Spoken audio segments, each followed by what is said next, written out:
लोक्ये भगवन् किंचित् पवित्रं कथ्यते अनद् यत् कीर्तनम श्रुत्वा प्राप्यसित पुण्यम उत्तमम। त्रणय लोक में अंदर भगवान ऐसी कौन सी चीज है जिनका यत् कीर्तनम श्रुत्वा, जिनका कीर्तन सुनने मात्र से उत्तम पुण्य की प्राप्ति होती है। तस्मै प्रोवाच वचनम इदम प्रणता हितम सदा। उसी समय महर्षि वशिष्ठ ने गौ सेवा की जो रहस्य है उनका उद्बोधन करते हुए अनुशासन पर्व में सारा गौपनिषद का वर्णन दिया। गौपनिषद पूरा ही पूरा गौ महिमा से सबर है। विष्णु धर्मोत्तर पुराण में भी परशुराम जी भगवान पुष्कर से प्रश्न करते हैं। उनके उपदेश में ही गोमतीम कीर्ति श्यामी सर्व पाप प्रणाशनी ताम तु में वदतो श्रृणुषु सुसमाहित। अब मैं गोमती विद्या का उपदेश करता हूँ, आप सब लोग ध्यान देकर सुनिए। जाडेजा साहब का अभी एक जो पत्र आया है उसमें बहुत बातें लिखी गई है, शास्त्र से संबंधित है। उसमें उसने एक गौ की नियुक्ति लिखी है। तो गाय शब्द कैसे उत्पन्न होता है? संस्कृत में गाय शब्द धातु से गाय शब्द की निरुक्ति मैत्रायणी संहिता में बताई गई है।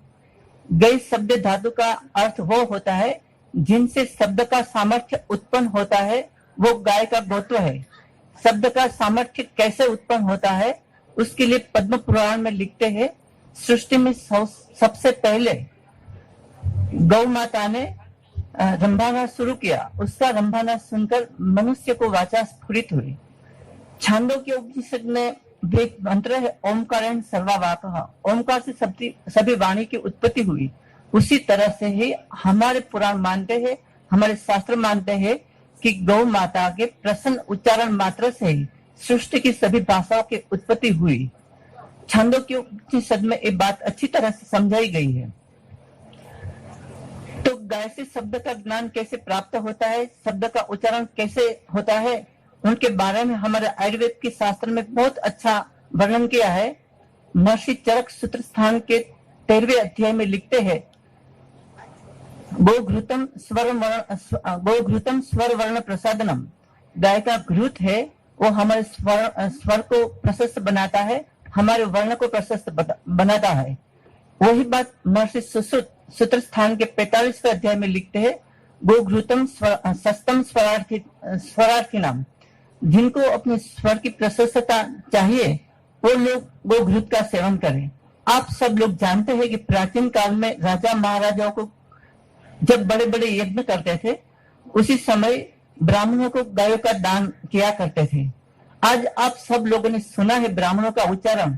संस्कृत में ह्रस्व, दीर्घ, प्लुत, उदात्त, अनुदात्त, स्वरित, अनुनासिक की कई प्रकार के उच्चारण आते हैं। एक एक वर्ण के 18 30 भेद होते हैं। आज हमने सब जब सामगान सुना तब पता चला होगा कि उसके उच्चारण कैसे होते हैं।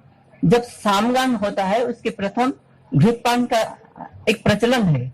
घृतपान से उसके कंठ को बल मिलता है तो उसकी वाणी है जो आरो औरो लय है इत्यादि को उच्चारण के लिए समर्थता प्राप्त करती है। तो गाय के घी से हमारे कंठ को बल मिलता है। तो गाय का घी का सेवन नहीं करने से क्या होता है हमारे कंठ को? आप सब जानते हैं कि हमारे डोंगरे जी महाराज बहुत अच्छे भागवत कथाकार थे। वो ऐसा मानते थे कि गाय का दूध अपने बछड़ों के लिए है, तो वो खुद सेवन नहीं करते थे। उनकी भागवत कथाएं चालू रही, उसका प्रवचन चालू रहा, उनका आवाज कर्कश होती गई। डॉक्टरों ने उसकी निदान किया, उनको गले का कैंसर है और गले के कैंसर के कारण उसका निधन हुआ। ऐसे हमारे एक महान वैज्ञानिक हुए सर जेबियस हॉल्डन। उसको सभी विषयों के तज्ञ माना जाता था। खगोल, भूगोल, विज्ञान, जो भी विज्ञान है उन सभी विद्या शाखाओं के वो मास्टर थे, इसलिए मास्टर ऑफ ऑल कहलाते थे। वो सतत थिंकिंग किया करते थे। अति विचार मनन से उनको ब्रेन का कैंसर हुआ और 1964 में उसका भुवनेश्वर में निधन हुआ। तो क्या गाय के घी में ऐसी कोई शक्ति है, ऐसे कैंसर से हमें बचा सकती है? तो वैज्ञानिक लोग, हमारे पुराने ग्रंथ है, हमारे ऐसे युग रत्नाकर ग्रंथ में लिखा है कि स्वर्ण कंद की भस्मा अगर गोघृत के साथ सेवन की जाए तो कैंसर ठीक हो सकता है। पंचगव्य का प्राशन भी है। ऐसे हम हैंडपंप दूध बना रहे हैं कैडिबा इंडिका से और उनसे बहुत अच्छे रिजल्ट लिए हैं। ये भी कृष्णावल्ली है, उसका घृत बना के हम सेवन करवाते हैं तो कई प्रकार के कैंसर ठीक हो जाते हैं। तो क्या उसके वैज्ञानिक भी कुछ आधार है? तो हमारे साइंटिस्ट लोग कहते हैं, जैसे यहाँ अशोक साहब आए हैं एलोपैथी से है, वो बताते थे गौमूत्र के घटक तत्व ऐसे ही बताते हैं कि गौ घृत में MDGIN नाम का प्रोटीन है और मनुष्य शरीर कोशिकाओं को कैंसर ग्रस्त होने से बचाती है और मनुष्य के मुख, मूत्राशय, मस्तिष्क इत्यादि के कैंसर होने से हमें बचाती है। जब हमें प्राचीन काल में गौ घृत का सेवन करने की प्रथा थी, कैंसर जैसी बीमारी नहीं थी। अशोक जी, हम क्या बताएं? राम राज्य का कभी कभी हम वर्णन कर देते हैं। महाभारत में राम राज्य का बहुत अच्छा वर्णन आता है। तो राम और लक्ष्मण जब मूर्छित हो जाते हैं, उसी समय हमारे राष्ट्र में कोई वैद्य नहीं था। इसीलिए वैद्य नहीं था कि राम राज्य का जब वर्णन होता है तो उसमें लिखते हैं कि राम राज्य में एक भी घर ऐसा नहीं था कि जिस घर पे गाय न हो। राम राज्य में एक भी घर ऐसा नहीं था जिसमें प्रतिदिन नित्य अग्निहोत्र न होता हो। तो राम राज्य में एक भी व्यक्ति ऐसा न था जिनको कोई व्याधियां उत्पन्न होती हो।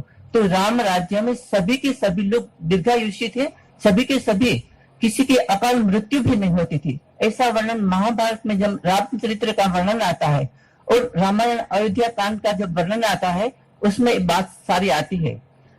तो उसी समय वैद्य नहीं थे। जब राम लक्ष्मण मूर्छित होते तो लंका से वैद्य, तो गाय हमारे घर पे ही पाली जाती थी।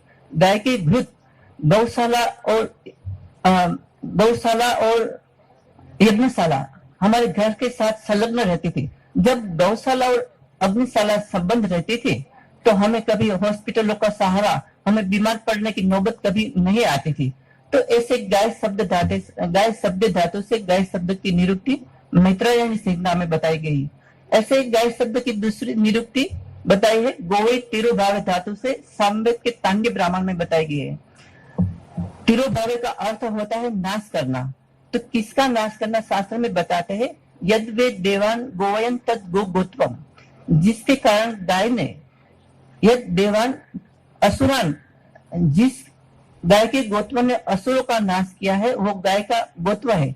तो असुर क्या है इसके लिए शास्त्र में आगे लिखते हैं, असत्य तमो मृत्यु पापमा असुरा, असत्य तमोगुण, पापमा यानी व्याधि, असत्य तमो मृत्यु पापमा असुरा, ये असुर भाव है।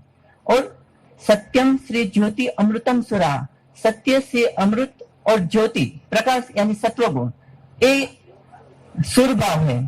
तो गाय के अंतर्गत हमारे शास्त्रकारों ने 33 कोटि गुण माने हैं। यजुर्वेद का आज पारायण हो रहा था। यजुर्वेद के एक अध्याय में आता है, अथर्ववेद में भी आता है, शायद 14वें कांड का प्रकरण 14वें कांड में है अथर्ववेद में, गोसु तेजो प्रविष्टम, गाय के अंदर तेज प्रविष्ट होके रहता है। जब अनुशासन पर्व, अश्वमेधिक पर्व महाभारत में बात चलती है 92वें अध्याय में, तब बताते हैं कि सृष्टि का जो कुछ तेज है उस तेज का संग्रह करके ब्रह्मा जी ने गौ सृष्टि की उत्पत्ति की है। वो तेज गाय के अंदर सन्निहित होके रहता है। हम जब गोरस का सेवन करते हैं, गौ माता की उपासना करते हैं, तो वो तेज हमारे अंतर्गत आविर्भूत होता है। उस तेज के माध्यम से हम तेजस्वी होते हैं। गोसु भगो प्रविष्टम, भर्ग भी तेज को बोलते हैं, भर्ग प्रताप को भी बोलते हैं, भर्ग तेजस्विता को भी बोलते हैं। तो गाय के अंदर भर्ग है, वो प्रतिष्ठित होकर रहता है। हम गौ माता का गोरस का सेवन करें, हम प्रतापवान होते हैं गौ माता के माध्यम से। जब वेद की बात चलती है तो वेद में काफी जगह कई सूक्तों में ठेर ठेर वर्णन आता है कि जब वैदिक काल में भी युद्ध की नौबत आती थी तो उसी समय रोहिणी गाय को साथ में लेके जाते थे, और जब योद्धा लड़ते लड़ते थक जाते थे तो रोहिणी गाय का दूध पी लेते थे और उसमें शौर्य वापस आ जाता था और फिर लड़ने लगता था। जब आयुर्वेद की बात आती है तो आयुर्वेद में गाय के दूध के बारे में लिखा है सद्य सम हराणाम, गाय का दूध है तुरंत जो हमारा श्रम है उसका अपहरण कर लेता है। इसीलिए प्राचीन काल में जब अतिथि आते थे तो उनका गाय के दूध से स्वागत किया जाता था। तो गाय को अतिथि गाय का पर्याय है। तो अतिथियों का सत्कार करने वाले अतिथियों को पोषण, जब आज गोपाल भाई ने यहाँ लापसी खिलाई सभी को, तो यहाँ उनकी प्रशंसा हो रही थी। तो ऐसी की ऐसी सभी प्राचीन भारतीय आहार कल्पना जितनी की जितनी थी वो सभी गोघृत में ही बनाई जाती थी। गोघृत है ही दीपन पाचन, तो हमारे अग्नि को प्रदीप्त करता है। तो गोसु रसो प्रविष्टम, गाय के अंदर रस है वो प्रविष्ट होके रहता है। और हम गो के घृत का जब सेवन करते हैं, गोरस का जब सेवन करते हैं, तब षड्रस का हमारे अंतर्गत आविर्भाव होता है। महाभारत उद्योग पर्व में बात आती है, 3 अध्याय में शायद बात है। मातली इंद्र साथ मातली और नारद जी के बीच में संवाद होता है। तो नारद जी बताते हैं कि गाय पृथ्वी पर के जो षड्रस प्रधान आहार है उनका सेवन करती है। तो उस षड्रस सेवन को एकत्रित करके वो अपने दूध में बहा देती है। तो गोसु रसो प्रविष्टम, गोसु पयो प्रविष्टम, गाय के अंदर दूध सन्निहित होके रहता है।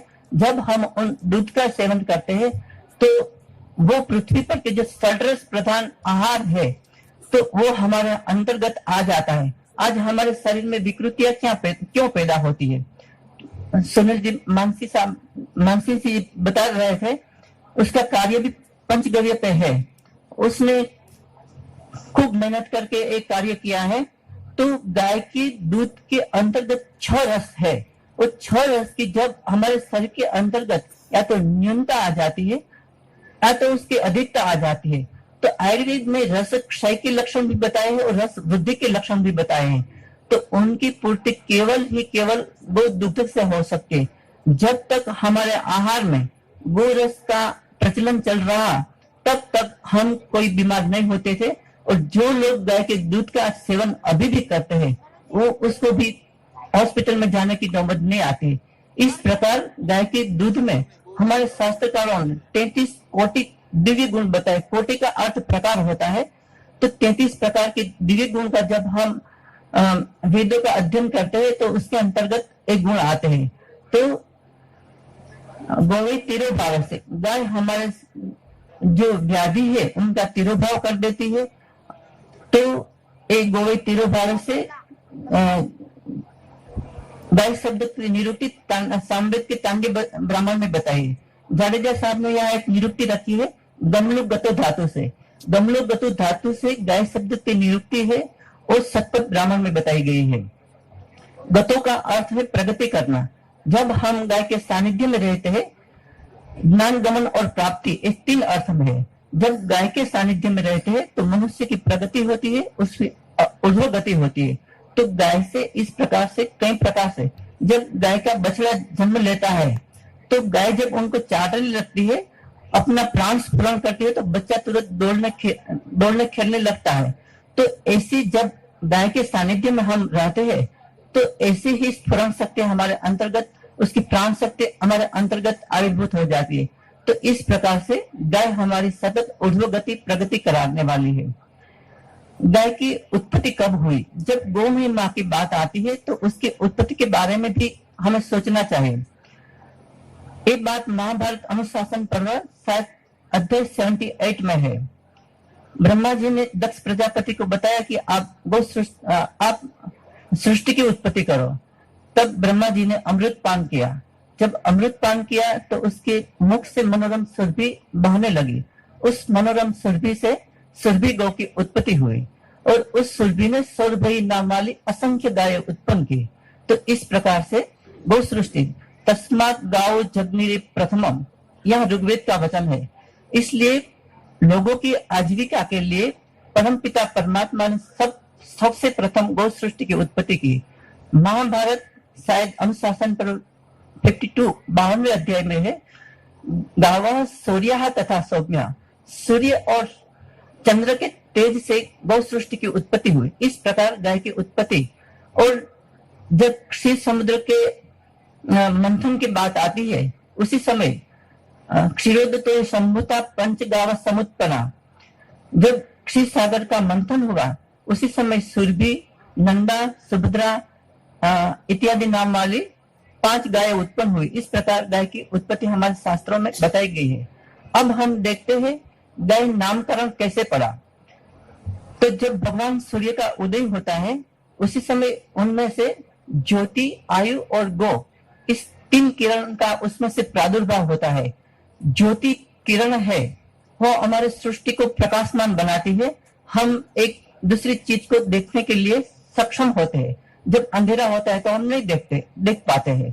तो ज्योति किरण सृष्टि को प्रकाशमान करती है। दूसरी किरण है आयु।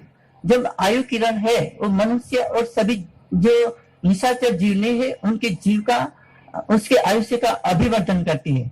जो लोग सूर्योदय के पीछे भी सोते रहते हैं उसको अनेक प्रकार के व्याधि होते हैं और उस व्याधिग्रस्त होकर उनको औषध लेने का नौबत आ जाती है। तीसरी किरण है गो।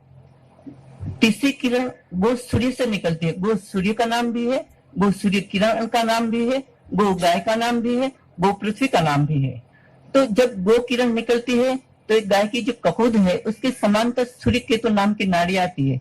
उस सूर्य केतु नाड़ी को वो प्रभावित करती है और उनमें से स्वर्ण तत्व का स्त्राव होने लगता है। उस स्वर्ण तत्व के स्त्राव उसकी दुग्ध नलिका के साथ सम्मिलित हो जाता है तो गाय के दूध के अंदर स्वर्ण तत्व विद्यमान पाया जाता है। अभी हमारे मित्र है बालूभाई गोलकिया जूनागढ़ में, उसने संशोधन किया है कि गाय के दूध के अंतर्गत स्वर्ण तत्व रहता है। ऐसा भी शोध हुआ है कि 720 लीटर दूध में करीब 1 तोला स्वर्ण तरल स्वरूप में विद्यमान रहता है। उसने वो भी संशोधन किया है। कई हमारे मित्र है जैसे मनसुखा सुवाग्य है इत्यादि ने विविध प्रकार की गायों का दूध उनके पास भेजा तो उसने उसमें ढूंढ निकाला का जो स्वर्ण कपिला गाय है, स्वर्ण कपिला गाय का महाभारत अश्वमेधिक पर्व में 10 प्रकार के भेद बताए हैं। तो स्वर्ण कपिला की जितनी जातियां है उसके अंतर्गत स्वर्ण तत्व है वो विद्यमान है। स्वर्ण तत्व कितना कामयाब है उसके बारे में महर्षि सुश्रुत मेघायुष कामी अध्याय में लिखते हैं कि स्वर्ण भस्म, आमलकी और मधु, इस तीनों का प्राशन किया जाए तो मरणान्मुख मनुष्य है वो भी एक बार बैठ जाता है, उसके अंतर्गत भी पुनः प्राण आ जाता है। बात यहाँ सुनील जी ऐसा लिखते हैं, सुनील जी बात महर्षि सुश्रुत ऐसा लिखते हैं कि मरणान्मुख मनुष्य हो जिसके अंतर्गत अरिष्ट लक्षणों का प्रादुर्भाव हो गया हो वो मनुष्य भी फिर जिंदा हो जाता है। अरिष्ट लक्षण किसे कहते हैं? महर्षि चरक इंद्रिय स्थान में लिखते हैं, पुष्पितक इंद्रिय स्थान में, कि प्रत्येक फल की पूर्वावस्था पुष्प होती है। कई फल ऐसे भी होते हैं कि उसमें सिद्ध फल भी लगते हैं जैसे वट, उतुंबर इत्यादि। लेकिन कोई भी मृत्यु ऐसा नहीं होता है कि उसके पहले अरिष्ट लक्षणों की उत्पत्ति न हुई हो। जैसे कैसे अरिष्ट लक्षण होते हैं? तो गाय से ही संबंधित अरिष्ट लक्षण होते हैं। हम छोटे गांव में राजपरा में प्रैक्टिस कर रहे थे, उसी समय मनोन्मुख मनुष्य हमारे पास आते थे।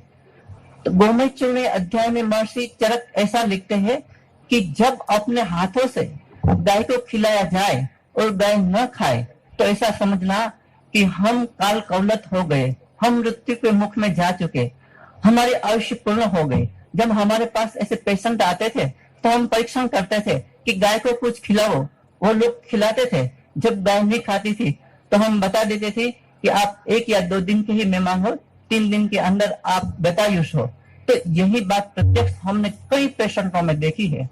तो महर्षि सुश्रुत क्या लिखते हैं कि जब अरिष्ट लक्षणों ने भी संग्रहित कर लिया हो उसी समय स्वर्ण भस्म का सेवन कराया जाए तो वो मरणान्मुख मनुष्य भी फिर से जीवित हो जाता है। यह बात हमारे गुरुदेव आर्य साहब ने बताई थी और प्रसंग ऐसा ही आया कि वही राजस्थान हॉस्पिटल में कोमा की स्थिति में थे।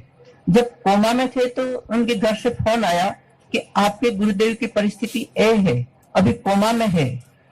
और हम उसी दिन सैटरडे संडे शनि रवि 2 ही दिन अपना जो चिकित्सा कार्य है वो कर रहे थे। तो शनिवार का ही दिन था, फोन आया। हमने सोचा क्या करें, अगर शनिवार के दिन जाऊं तो करीब 100 पेशेंट है वो परेशान हो गए, अगर न जाओ तो मैं अपने गुरुदेव का दर्शन भी न कर पाऊं। फिर मन को मना के मैं चला गए। हम राजस्थान हॉस्पिटल में, वो कोमा में थे। वो कोमा में ऐसी स्थिति में थे कि जो अरिष्ट लक्षण बताए गए हैं वो सबके सब अरिष्ट लक्षण उसके अंतर्गत आविर्भाव हो चुके थे। फिर उन लोगों ने पूछा कि अब क्या करना चाहिए, तो हमने बताया कि उसने अपने जो अपना घर है उसमें उसने बहुत वेदों का पठन पाठन किया है, संध्या उपासना की है, बहुत उपासना की है। वहां ही हम उनको ले ले, वहां उसके आत्मा को सद्गति मिलेगी कम से कम।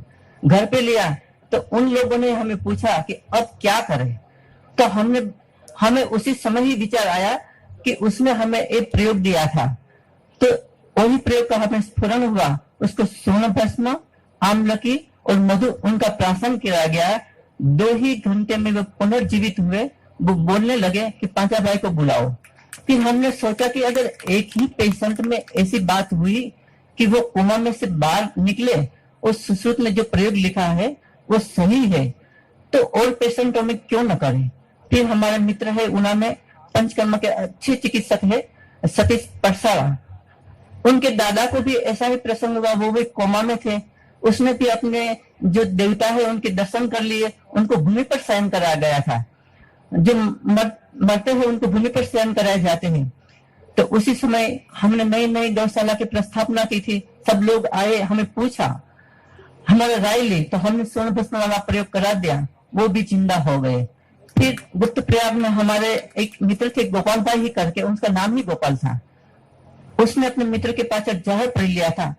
वो उना से चिकित्सा लेकर अहमदाबाद सिविल हॉस्पिटल में आया। वहां वो भी कोमा में होकर वापस आया।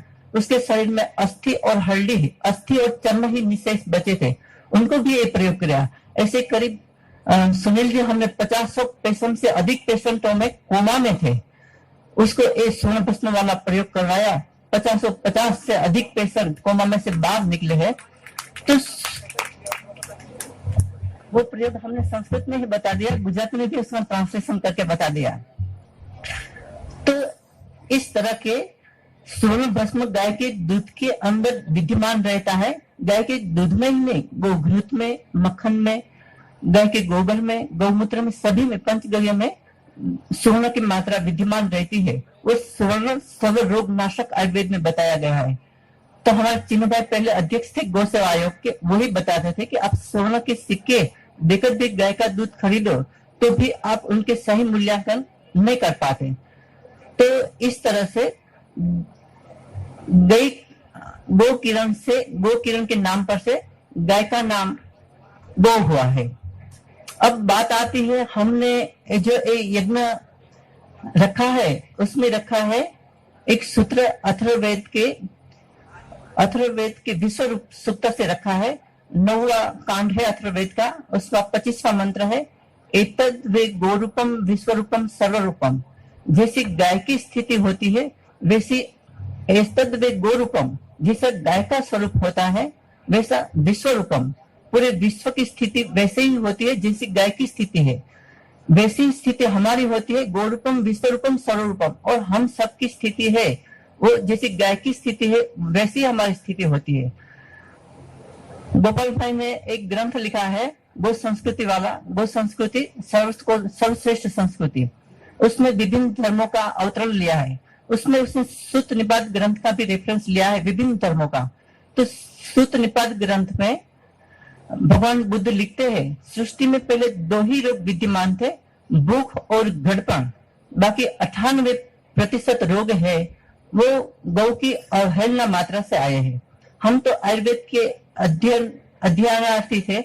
आयुर्वेद में देखा, फिर हम आयुर्वेद के सभी शास्त्रों से गौघृत की कल्पना निकाली, गौ दूध की। अभी सुनील जी से बात हो रही थी कि हमने 100 से अधिक शीरपाक कल्पनाओं निकाली है, जो कल्पना अभी आयुर्वेद चिकित्सा में प्रचलित नहीं है, फिर भी वो कितना काम देती है। अथर्ववेद के दूसरे कांड में अपामार्ग सुक्ता आता है। अपामार्ग सुक्ता के अंतर्गत लिखते हैं, तम अपामार्गम क्षुधामारम तृष्णामारम त्वम अपामार्गम वयम मुजम है। बहुत अच्छी बात इसमें लिखते हैं। त्वम अपामार्गम, अपामार्ग है क्षुधा मार्ग, हमारी क्षुधा है उनको शांत करता है। तो जो अधिक बुभुक्षक लोग हैं, जिसको भस्मक रोग हो गया हो, जिनकी जठराग्नि अति तीव्र हो, उनको गो दूध के साथ अपामार्ग की खीर खिलाने से उनकी क्षुधा शांत हो जाती है। तृष्णा मारम, हमारी तृषा है वो भी ठीक करता है। सुनील जी आगे बात लिखते हैं, महर्षि शायद अथर्वा का है, इस सूक्त है, लिखते हैं सुधा मारम तृष्णा मारम अगोतम अनपत्यम। अगोतम का अर्थ होता है गोत्र प्रवर्तक व्याधियों का नाश करने वाला। इस पर बड़ा संशोधन होने की अभी आवश्यकता है। गोत्र प्रवर्तक जितने व्याधि है उनका अपामार्ग से क्षीरपाक सिद्ध करके उनका अगर सेवन किया जाए तो गोत्र प्रवर्तक व्याधि है, यानी आनुवांशिक जितने व्याधि है उनका पराभव किया जाता है। सुनील जी, हमने हमारी चिकित्सा में काफी अच्छा प्रयोग किया है। डायबिटीज के पेशेंट आते थे, अभी बता रहे थे आप लोग कि डायबिटीज का रोग नहीं ठीक हो सकता। क्यों नहीं ठीक हो सकता है? धर्मेंद्र भाई से पूछो। हमने पहले वो बात बता दो, हमारी जो चिकित्सा शिविर रखी थी, हमने भगवान अश्वी देवों का आर्य ग्राम में प्राण प्रतिष्ठा की है बराबर 1 वर्ष के पूर्व। तो भगवान को अन्नाधिवास किया जाता है। तो ये हितेश भाई हमारे यज्ञ के मुख्य आचार्य है, उसने पूछा कि इस अन्न को अगर दर्दियों के अंदर बांटा जाए तो उनके रोग ठीक हो सकते हैं। तो हमने सोचा कि उनको जौ में ही अधिवास कराया जाए। जौ पवित्र अन्न भी है, अन्न में श्रेष्ठ वेदों में जौ को माना गया है।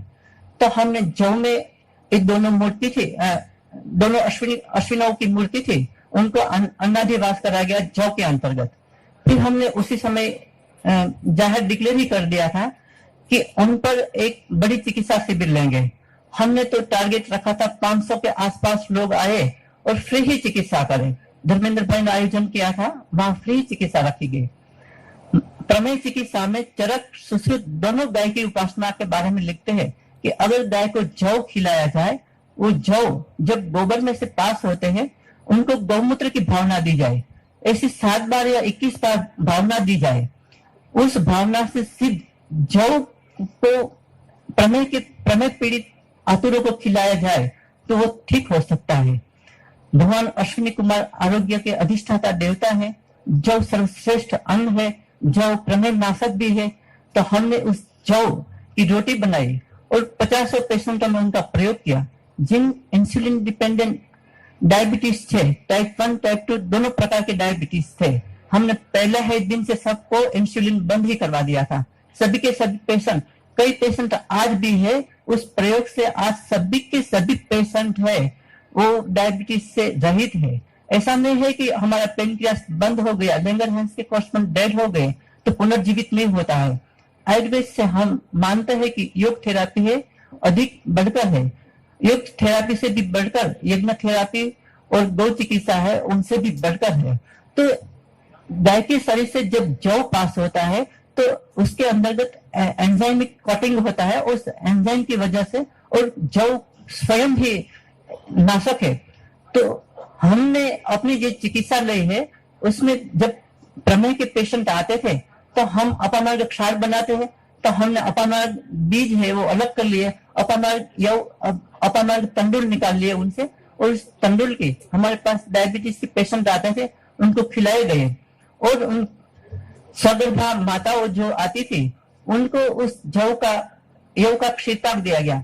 तो महर्षि चरक सारिष्ठान अध्याय 8 में लिखते हैं कि अगर अपामार्ग क्षीरपाक का प्रयोग कराया जाए तो उसमें पुरुष बच्चे की प्राप्ति होती है।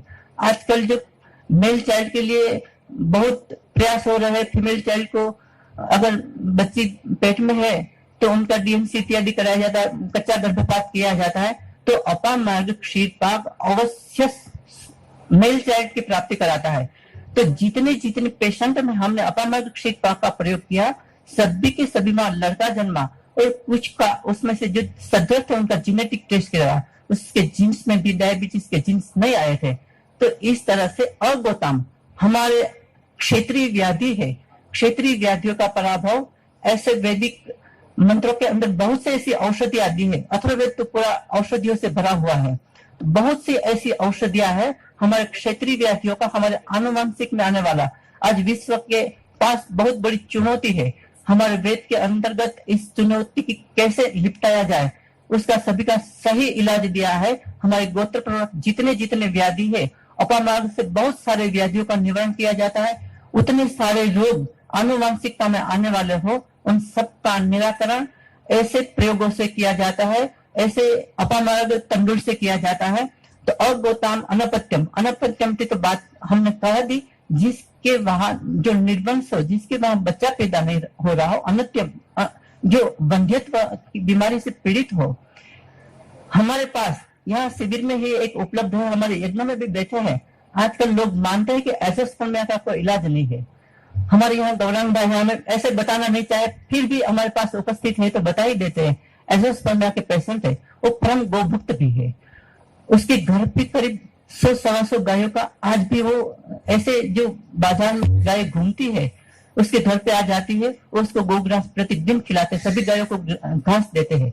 इतना ही नहीं, वो दोनों समय अग्निहोत्र भी करते हैं। तो इतना काम करते हैं तो भगवान उसके वहां बच्चा क्यों ना दे। एजोस्पर्मिया का पेशेंट आज उसके बच्चे के साथ यहाँ उपस्थित हुआ है। ऐसे एक ही नहीं, बहुत से हमारे 15 से ज्यादा पेशेंट है एजोस्पर्मिया के। आज उनके घर पे 4-4, 5-5 बच्चा है, जिनके लिए एलोपैथी और आयुर्वेद दोनों ने पूर्ण बंधुत्व मान लिया है और उनका इलाज नहीं बताया है। ऐसे हमारे दृष्टांत तो यहाँ हमारे पास ही उपस्थित है। हमारे मित्र जो है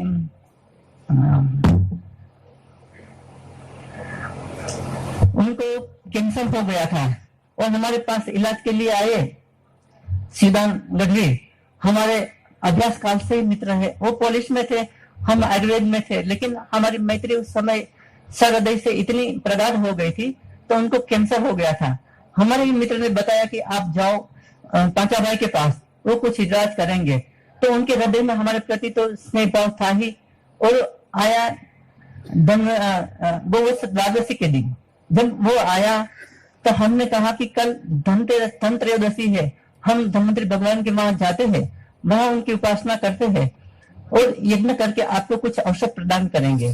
तो हम गए वहां पे, धन्वंतरी भगवान का देवोत्सर्ग स्थान है, वहां जाके हमने यज्ञ किया और उसी यज्ञ में उनको कृष्णावली वाह किया गया। वो आज यहाँ जिंदा है ऐसा नहीं, 100 से अधिक पेशेंट हमारे पास आज भी ऐसे उपलब्ध है जिनका कैंसर आज ठीक हो गया है। तो आयुर्वेद के अंदर इतनी हम दूसरों ने इंस्पायर किया है ऐसे औषध। आज हमारे बीच में एक ऐसे ही जो यज्ञ में ही बैठे हैं, सूरत से, क्या नाम है गोपाल भाई, सूरत से लालजी भाई है, परम गो उपासक है। गो के पाछड़ भाग दौड़ करके उसने अपने शरीर का कुछ ख्याल नहीं रखा, उनकी दोनों किडनी फेल हो गई। दिन प्रतिदिन उनका जो क्रिएटिनिन था बढ़ता ही जा रहा था, काफी इलाज करवाया, उनका शरीर पुष्टकाय हो गया, बढ़ता ही जा रहा था। अंत में गोपाल भाई ने उसे सजेस्ट किया कि आप जाओ पांचा भाई के पास, कुछ करेंगे। हम अपनी प्रशस्ति नहीं करते हैं, लेकिन आयुर्वेद के अंतर्गत कितना सामर्थ्य है वही बात बताते हैं, गौ माता में कितना सामर्थ्य है वही बात बताते हैं। तो उसको हमने 10 ही दिन पहले दिया, 10-15 दिन हुआ होगा, 10 ही दिन उसने औषध लिया है, वो कल ही बता रहे थे। तो पुनर्नवा चूर्ण हम हाथ से ही निकालते हैं। पुनर्नवा चूर्ण गो दुग्ध के साथ सेवन करना। महर्षि वाग्भट उत्तर स्थान के 39वें अध्याय में लिखते हैं कि पुनर्नवास्य फलम अर्थम पैसाशय मासार्थम तद्विगुणम त्रिगुणम वा। पुनर्नवा का चूर्ण अगर गोदुग्ध के साथ दिया जाए तो रसायन प्रयोग करता है। रसायन प्रयोग ऐसा करता है, रसायन उसे बोलते हैं ये जरा व्याधि नाशनम, जो व्याधि और घटपन का नाश करता है। और पुनः पुनः नवम भवती वा शरीरम करोति थी, पुनः नवा जो बार बार पुनः पुनः होती, शरीरम करोति रुकम वा करोति, हमारे शरीर को पुनर्जीवित करती है, हमारी किडनी को भी पुनर्जीवित करती है। तो उनकी किडनी है वो आज पुनः काम करने लगी। करीब 10 दिन के अंदर 1.5 से उनका क्रिएटिनिन ठीक हो गया। हमारे पास सुनील जी ऐसे कई पेशेंट आज ऐसे ही है कि जो डायलिसिस करवाते थे, जिनकी किडनी वृक्क फेल हो गए थे, आए थे पुनर्नवा और गोदुग्ध के प्रयोग से। आज कई करीब 25 से ज्यादा पेशेंट हमारे पास ऐसे उपलब्ध है कि जिनका हम डेटा भी दे सकते हैं, लेकिन हम ऐसी बातों में नहीं पड़ते हैं, डेटा वाला बातों में हम अपना नहीं प्रोसेस करना चाहते हैं। इसीलिए यहाँ हमने फोटोग्राफी इत्यादि निश्चित करवाया है। कोई कृपया फोटोग्राफी इत्यादि इस यज्ञ के अंतर्गत न करें, क्योंकि हम ऐसा मानते हैं कि जो यज्ञ के अंदर अंतरिक्ष की ऊर्जा होती है, फोटोग्राफी इत्यादि करने से उनकी ऊर्जा है वो अवतरित होने से विपरीत हो जाती है, वापस चली जाती है, और हमने इसके प्रमाण भी देखे हैं। तो ऐसे कई प्रकार के डायलिसिस के पेशेंट पुनर्नवा चूर्ण और गोदुग्ध की सेवन से, लेकिन पुनर्नवा हम बाजार से खरीद के देते हैं तो उनका सही इलाज नहीं मिलता है। पुनर्नवा अपने हाथ से निकालनी चाहिए, उनका दूध के साथ सेवन कराया जाता है। अभी हम गाय के बारे में वेदों से अध्ययन कर रहे थे, तो हमें मुंज घास का पता चला कि वेदों में वृक्क विकार के लिए मुंज घास लिखा है। तो हमारी मीटिंग यहाँ गोपाल भाई के वहां ही थी, गायों के जो यज्ञ कैसे संपन्न किया जाए उसके बारे में। तो यहाँ कुछ घास ऐसा आया जो मुंजी घास था। अब हम हर धन्वंतरी त्रयोदशी के दिन अपने इष्ट देव आयुर्वेद के आराध्य जो भगवान धन्वंतरी के पास जाते हैं, तो वहां मुंज पूरी नदी में लगी हुई थी। तो हमें इंस्पायर हो गया कि ये जो है वृक्क विकार के पेशेंट को अच्छा करेगी ही करेगी। अब लोगों को सताने वाली बात बहुत आ गई है। यहाँ भैंस के दूध के बारे में प्रश्न किया गया था। हमारे जो जाने साहब थे, मैंने उसके पास ही अध्ययन किया है। मैं फाइनल ईयर में फाइनल ईयर बीएमए से उसके पास ही पंचकर्म पढ़ा हूँ। तो उसने बताया कि भैंस का दूध अच्छा है। महर्षि विवेकानंद ने ऐसा बताया था, ऐसी बात नहीं है। गाय का दूध है वो अमृत है। अमृत के बारे में हमारे वेदों में भी वर्णन किया गया है। अमृतस्य नाभि, गाय है अमृत का केंद्र है, अमृत की उत्पत्ति का स्थान है।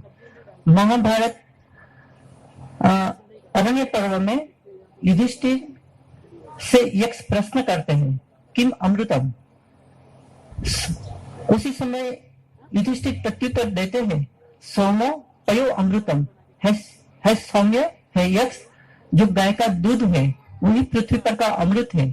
वही बात हमने बताई, नारद जी भी बताते थे इंद्र साथी मातली को कि जब गाय पृथ्वी पर के सारभूत, गाय पहले वही खाती है जो सार है। पहले फल खाती है, फिर पुष्प खाती है, फिर पत्ता खाती है। जब मिलता है तो सब कुछ खाती है।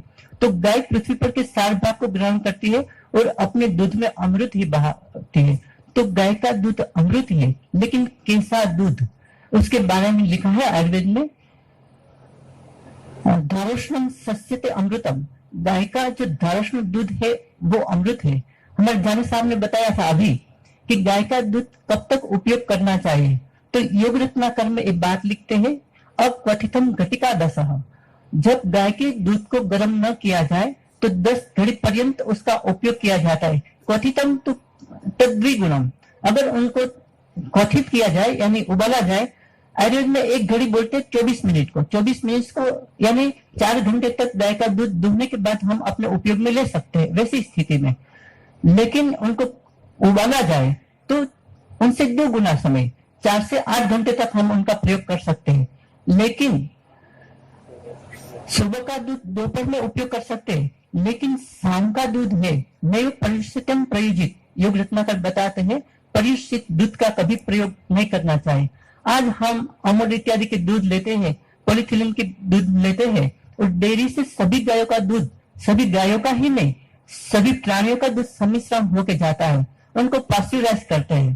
पास्चुराइज दूध के बारे में हमारे महर्षि सुश्रुत लिखते हैं मृतम घृतम नैव प्रयोजित, जो मृत दूध है जिनको उबालकर दोबारा उबाला जाए उन दूध का कभी भी प्रयोग नहीं करना चाहिए, वो आरोग्य के लिए फायदेमंद है ही नहीं।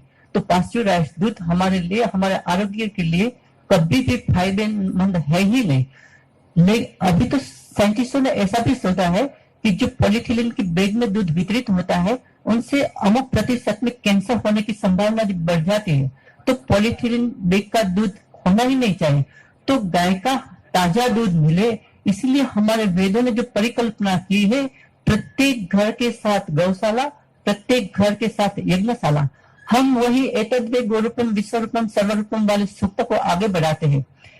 तो हमने संशोधन किया, हम अपने सिर से लेते हैं पहले।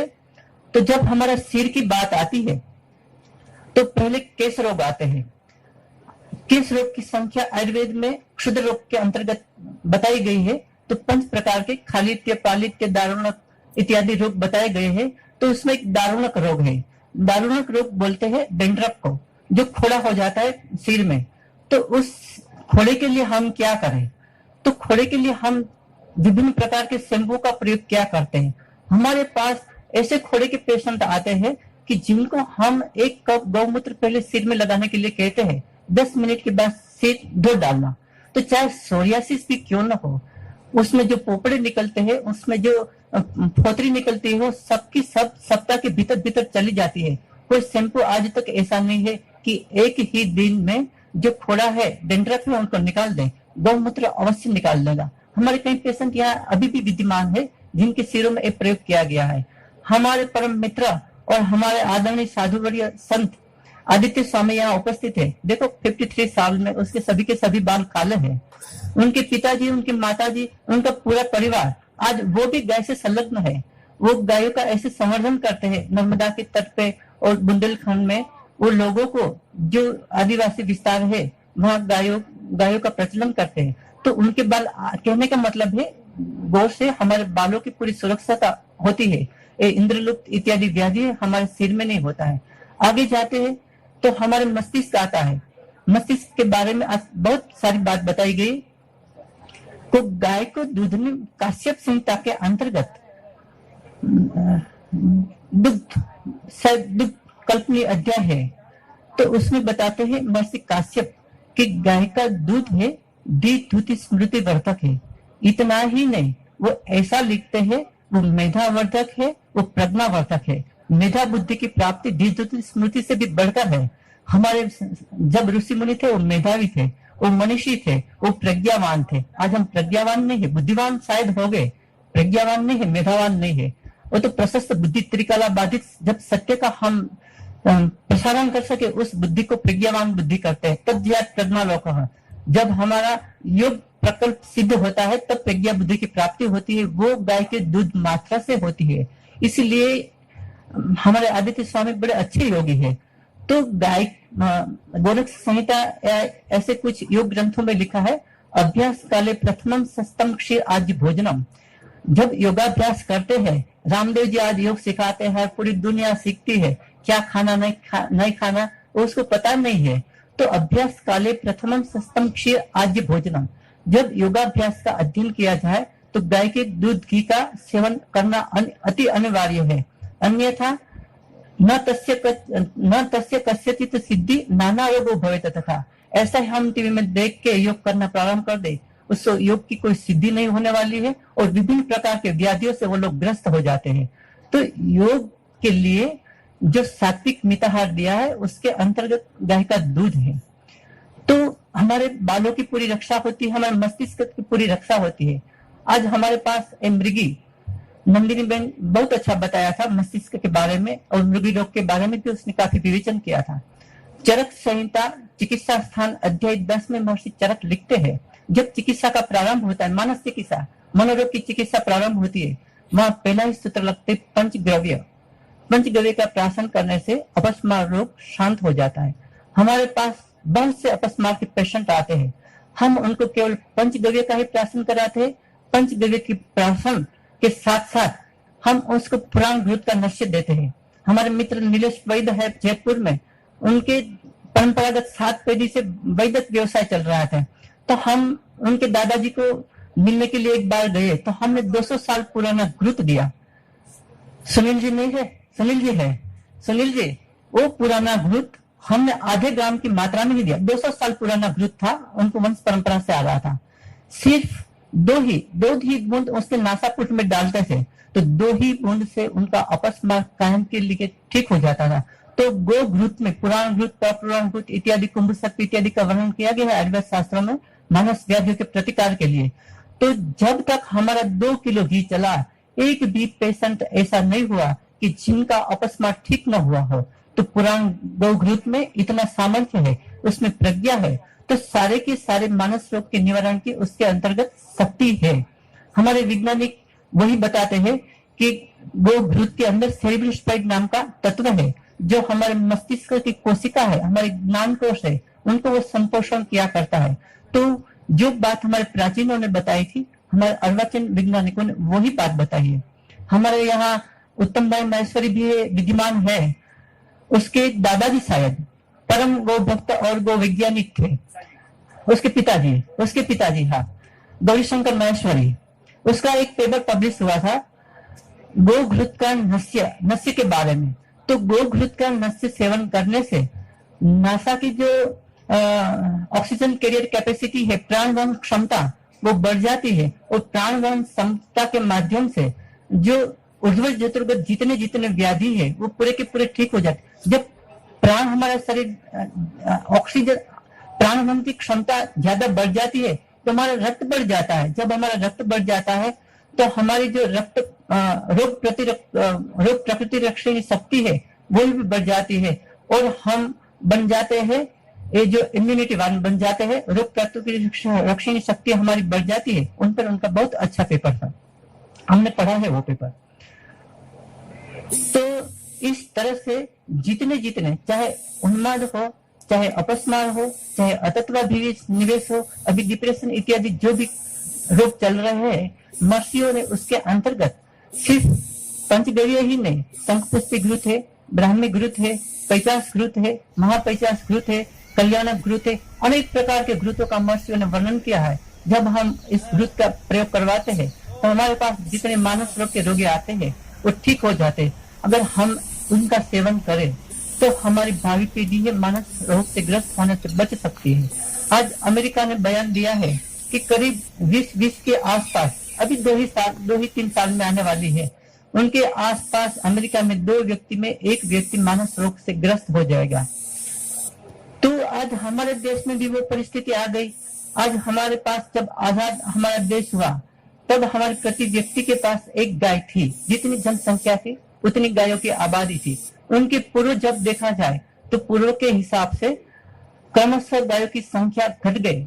महाभारत में वही बात बताते ही भविष्य पुराण में कलयुग का जब वर्णन आता है, गवाम से वो परीक्षा, कलयुग के अंतर्गत जैसे जैसे कलयुग का प्रभाव बढ़ता जाएगा, गायों का क्षय होता जाएगा। जैसे गायों का क्षय होता जाएगा वैसे वैसे व्याधियों का प्रादुर्भाव होता जाएगा। भविष्य पुराण में कलयुग का वर्णन देखना। ऐसी बात सब पुराणों में जब कलयुग का वर्णन आता है तो यही लिखी है। मेरा कहने का मतलब है जब गाय हमारे से दूर हो जाती है तो कलयुग हमारे अंतर्गत प्रविष्ट हो जाता है। जब कलयुग प्रविष्ट हो जाता है तो कली तो रोग ही प्रदान करते हैं ना, हमारे मस्तिष्क को रजो तमोगुण बना देता है। ये जब महाराजा परीक्षित जब गायों से विमुख हो गए और विभिन्न पेड़ के नीचे गए तब ही उसके अंतर्गत कलयुग का प्रवेश हो गया था। तब तक गाय का साम्राज्य यथावत चला था। तो गाय हमसे जब दूर होती है तब ही हमारे अंतर्गत रजोगुण और तमोगुण का प्राधान्य हो जाता है और उस रजोगुण तमोगुण प्रधान ही सारे के सारे मानस व्याधियां है। क्या हमें दुनिया को मानस रोग से ग्रस्त होने से बचाना है? अगर बचाना है तो गाय एक ही मात्र बचा सकती है। हमारे पूर्वज देखो कहीं पागल नहीं थे, आज पागल के कई आश्रम खुल गए हैं। सुनील जी, हम एक बार पोरबंदर से जा रहे थे ऊना की ओर, तो वहाँ एक बोरसर गांव है, यहाँ छगन भाई हमारे मित्र उपस्थित है। तो बोरसर गांव में हम साथ में लेकर होकर शिविर ली थी। वहाँ बोरसर गांव में पागल मामा आश्रम है, मंगा भगत का आश्रम है। उस आश्रम में देश भर के पागल, क्योंकि वहाँ पोरबंदर में ट्रेन लास्ट में आती है, ओखा में ट्रेन लास्ट में आती है, द्वारका में लास्ट में ट्रेन आती है। तो जो पागल लोग है गाड़ी में बैठे रहते हैं और वहाँ जब गाड़ी खड़ी रहती है तो वहाँ उतर जाते हैं। फिर तो गंगा भगत उस समय ट्रक ड्राइवर थे, उस सारे पागलों को अपने आश्रम में ले आते थे। किससे ले आते थे? वो जब पागल उनको रास्ते में मिलते वो तो ट्रक ड्राइवर थे, और ट्रक में से उतर के उनकी सेवा शुश्रूषा करते थे। पहले उनको खिलाते थे, फिर नहलाते थे, उनको स्वच्छ करते थे, फिर उनको अच्छी बातें करते थे, फिर अपने आश्रम में ले आते थे। तो जब उसके आश्रम में ले आते थे तो उसके आश्रम की कैपेसिटी की एक मर्यादा थी, 100 के करीब आसपास। बचत जब रखते थे तो भी 100 के आसपास, जब हम गए तो 120 के आसपास पागल थे। तो हमें बड़ा दुख हुआ कि ऐसे पागलों की संख्या क्यों बढ़ती जाती है। तो उसके पूर्व ही कुछ दिन पहले ऐसा प्रसंग हुआ कि जामनगर से हमारे एक मित्र थे, चंदूबा जाडेजा करके, वो भी ऐसे ही गुजरे थे। वो पागल मामा आश्रम में गए। उसने वहां देखा कि एक पागलों को लोग जैसे भिखारी को देते हैं ऐसे ही खिलाते हैं। लोगों के अंदर दया की दृष्टि रहती है, सद्भाव नहीं रहता है। तो उसने वहां कुछ गायें दी, वहां गायों का संवर्धन होने लगा। तो पागलों के अंतर्गत कुछ विशेष बुद्धि की प्राप्ति होने लगी। तो हमने सोचा, तो हमारा जो अभी यज्ञ के प्रधान आचार्य है और हमारे बहुत अंतरंग मित्र है, तो उसको डायरेक्ट हमने फोन किया कि हितेश भाई ऐसी स्थिति है यहाँ पागलों की, हम उनके लिए क्या कर सकते हैं।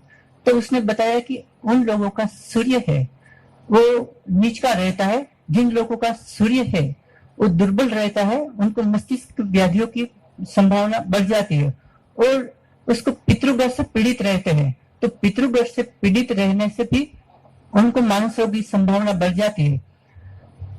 तो हमने हितेश भाई को कहा कि तो क्या करें। तो उसने कहा कि यहाँ उसके लिए एक यज्ञ का आरंभ करें।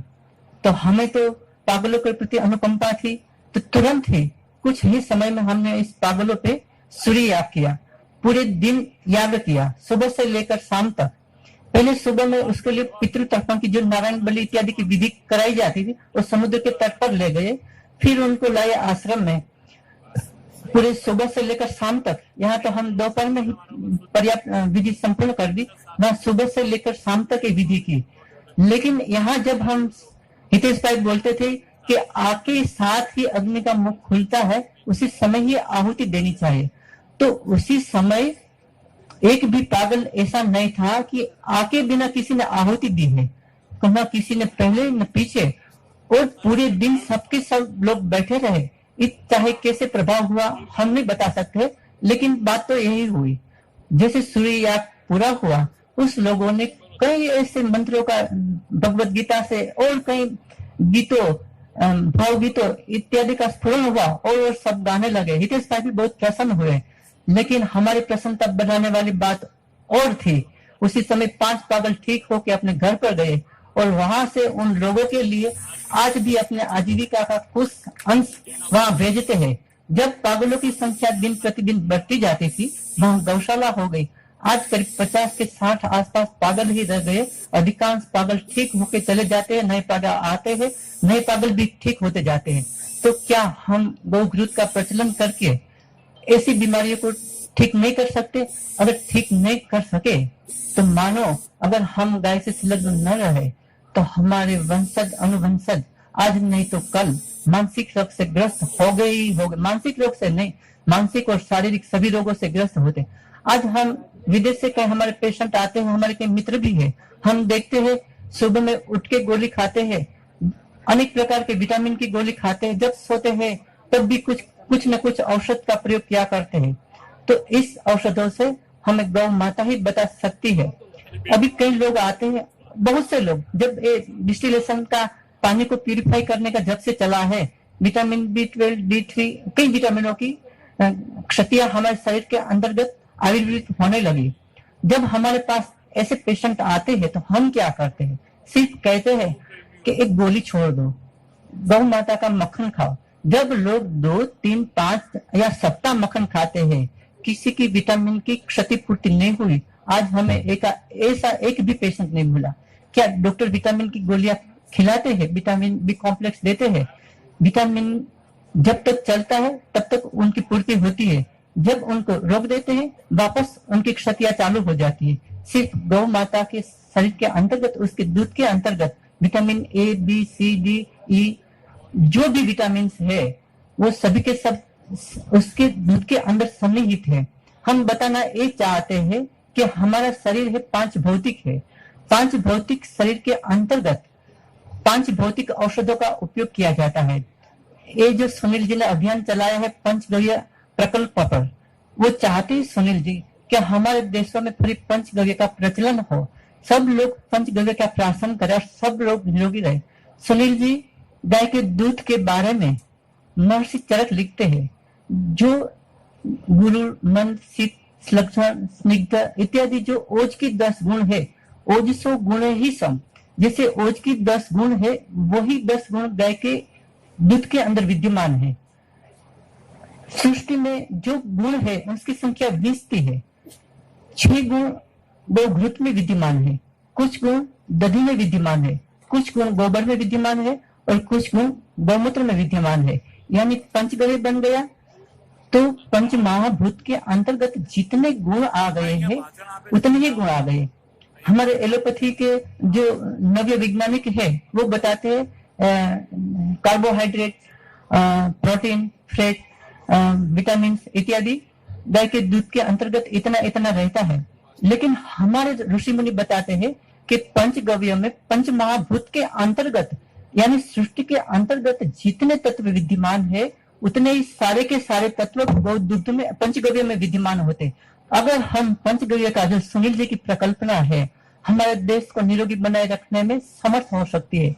अगर हम प्रत्येक व्यक्ति को यही बता दें कि आप नित्य प्रति पंचगव्य का प्राशन करो, बस दवा खाने की कोई जरूरत नहीं है, पंचगव्य हमें स्वस्थ रखने के लिए पूर्ण कामयाब है। तो इस तरह से पंचगव्य के अंतर्गत षड रस भी है। षड रस की हमने बात बताई थी ना, या तो षड रस की उन्नत होने से या तो उनकी वृद्धि होने से हमारे शरीर के अंतर्गत रोग होते हैं। ऐसे गुण के हिसाब से, ऐसे विपाक के हिसाब से, ऐसे वीर्य के हिसाब से, ऐसे प्रभाव के हिसाब से तो गाय का दूध पांचों तरीके से काम करता है। सृष्टि के जितने भी विद्यमान तत्व है वो पंचगव्य में है, वही हमारे शरीर में है। हमारे शरीर में जो जो तत्व की क्षतिपूर्ति होती है वो गौ माता परिपूर्ण करती है। तो हम पंचगव्य का प्राशन क्यों न करें। हमारे शारीरिक और मानसिक सभी के सभी रोग जो महर्षि चरक ने बताया है, हमारे आयुर्वेद आचार्यों ने, आयुर्वेद मनुष्यों ने जो बात बताई है उसको हम क्यों न करें। हमारे वेदर्षियों ने जो बात बताई है, यहाँ एक बात निकली थी कि वेदों में गौ माता का नाम ही नहीं है, गौ को माता ही नहीं किया गया, ऐसी बात नहीं है। शायद महर्षि त्रित ऋषि कहते हैं मातृभ्यो अधिक क्रनिकत गौ, गौ माता ही नहीं माता से भी बढ़कर है। तो आगे हम चलते हैं, नेत्र पे चलते हैं, ऐसी तो बात चलती जाएगी। चलने दो। हाँ, आगे नेत्र रोग के बारे में सुश्रुत में उत्तर तंत्र में बात आती है। निमित तंत्र में भी नेत्र रोग की संख्या 76 छोटे बताई गई है और सभी के सभी नेत्र रोग की चिकित्सा है गोदुग्ध और गोघृत से बताई है। यहाँ हमारे मित्र उपेंद्र सिंह भी उपस्थित है। उनके फुआ साहब वो हमारे गुरुदेव थे। वो वेद के और हमारे जो आर्ष शास्त्र है उनके बहुत अभ्यासी थे। उसको अगर 12 कलाक से ज्यादा वेद या हमारे प्राचीन शास्त्र है उसका अध्ययन न करे तो उनका अच्छा दिन नहीं जाता था। तो इतनी पढ़ाई की कि उसकी आंख की रोशनी चली गई। फिर हमें बोला कि पांचा भाई आप कुछ करो। उसने ही हमें प्रयोग दिया था जीवंती वाला, तो हमने उनके लिए जीवंती घृत का निर्माण किया। तो जीवंती घृत का लगातार वो सेवन 1 वर्ष तक सेवन करते रहे। 1 वर्ष के परिणाम स्वरूप उसकी आंखें पूर्ण देखने लगी। फिर वो उतने ही घंटे वांचन अध्ययन में प्रसार करने लगे जितने पहले करते थे। वही एक ही नहीं, एलोपैथी तो ऐसा बताते हैं कि जब हमारी दृष्टि नाड़ी है ऑप्टिक नर्व जब सूख जाती है तो पुनः उसमें रोशनी नहीं आती। लेकिन हमारे कई ऐसे हैं नेत्र रोग के पेशेंट जो जीवंती घृत मात्र से ठीक हुए हैं। ऐसे ही त्रिफला घृत का प्रयोग है।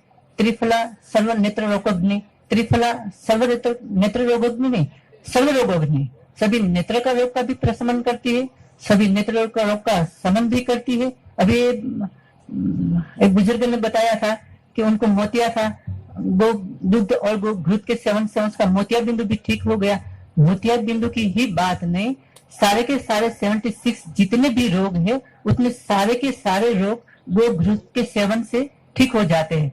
हमारे अर्वाचीन वैज्ञानिक बताया करते हैं, अभी बताया था ना कि जानी साहब ने बताया था कि गाय की दूध के अंदर विटामिन ए की मात्रा रहती है, कुछ 370 के आसपास बताई थी।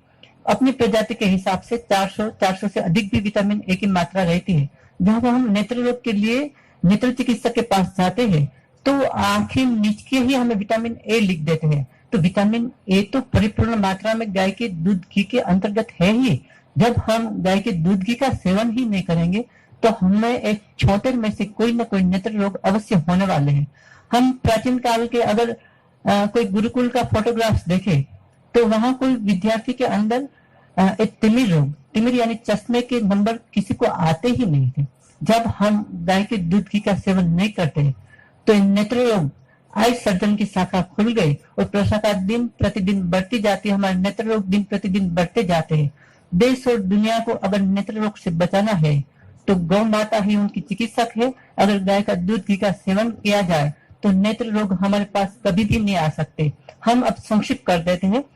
फिर हमारे कर्ण रोग की बात आती है। महर्षि सुश्रुत कर्ण रोग में बताते हैं अष्टाविष्टि कर्ण रोगा ईरिता। चिकित्सा स्थान 2829 का अध्याय होगा शायद, उसमें बताते हैं अष्टाविष्टि कर्ण रोग 28 प्रकार के कर्ण रोग बताए हैं। और अष्टाविष्टि 28 प्रकार के कर्ण रोगों में कर्ण रोगेषु सर्वेषु घृतपानम प्रशस्यते। एक सामान्य चिकित्सा सूत्र रहता है कि 28 प्रकार के कर्ण रोग में से चाहे कोई भी कर्ण रोग क्यों न हो जाए, गोघृत का सेवन करें। गोघृत का सेवन करने से श्रुति नाड़ी पुनः चालू हो जाती है। हमारे पास कई बाधिर्य के पेशेंट आते हैं। बाधिर्य लास्ट छिला रोग है, अंतिम व्याधि है बाधिर्य। कर्ण रोग, सभी प्रकार के कर्ण रोग अंत में बाधिर्य के अंतर्गत परिणत हो जाते हैं। तो हम सिर्फ उनको बिल्व पत्र और दाड़िम पत्र का स्वरस निकाल के गोघृत के साथ उनको सिद्ध करते हैं और बिल्वादि घृत बनाते हैं। उस बिल्वादि घृत का सेवन कराते हैं। तो बाधिर्य ही नहीं, अनेक प्रकार के कर्ण रोग, चाहे कान में से रस्सी का स्त्राव हो रहा हो और प्रकार के कर्ण रोग हो, सबके सब ठीक हो जाते हैं। महर्षि ने वहां भी बताया है कर्ण शूल के अंतर्गत अगर गौमूत्र को गर्म करके कान में डाला जाए तो कर्ण शूल का कैसा भी शूल क्यों न हो, ठीक हो जाता है। हम हमारी ओपीडी में ही कई ईएनटी डॉक्टरों के पास से, कर्ण रोग चिकित्सक के पास से कई प्रकार के कर्ण रोग ऐसे आते हैं उसमें असह्य कर्ण वेदना हो रही हो, उसको जब हम गौमूत्र कान में डाल देते हैं तो कर्ण शूल का एट ए टाइम प्रशमन हो जाता है। एक पुष्त्राव है, वो बिल्वादि घृत सारीवादी वटी के साथ देते हैं या कपर्दिका भस्म के साथ दे देते हैं, कल्याण चूर्ण के साथ देते हैं, लेकिन घृत उसमें प्रधान है। कर्ण रोगेषु सर्वेषु घृतपानम प्रशस्यते। ऐसे नासा रोग आते हैं हमारे नाक के रोग। तो 31 प्रकार के नासा रोग की संख्या महर्षि सुश्रुत ने बताई है। तो उसका जब सामान्य चिकित्सा सूत्र बताते हैं तो बताते हैं नासा रोगेषु पयःपानम प्रशस्यते। सभी नासा रोग की चिकित्सा है गोदुग्ध का सेवन किया जाए और हम करवाते भी है। हम मानते हैं दही, बात चल रही थी दही की,